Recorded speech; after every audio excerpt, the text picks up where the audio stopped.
এত মনের পর আমার কথা মনে পড়েছে। আমি জানি তুমি একটা বড় মশাল দিয়ে বলছো, সেই মশালটা মিস হয়ে গেছে। তাই তোমার মনে খুব দুঃখ পাওয়া দুঃখ এই মুহূর্তে আমাদের যেতে হবে সাঁতারি পর্বতে। মহারাজের একমাত্র পুত্র দুর্লভ লক্ষিন্দরের বিবাহ হবে, তাই পিতা পুত্র মিলে সুন্দর করে বাসন নির্মাণ করতে হবে।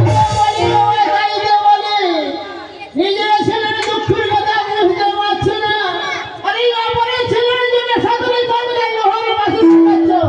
কি বলছো বাবা? তোমার আবার মনে দুঃখ কিসে? দুঃখ নেই বাবা, কেন বলো? সবার সাক্ষীতে আছে, আমার কিছু নেই।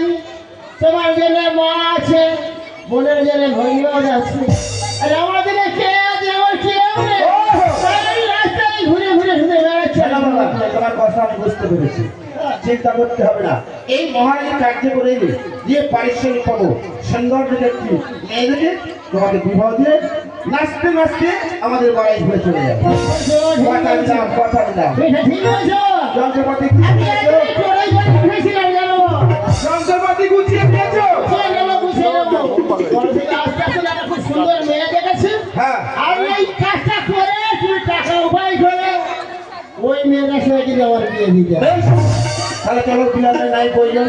এই মধ্যে পিতা পুত্রের রওনা হবো ওই সাঁতারি পর্বতে।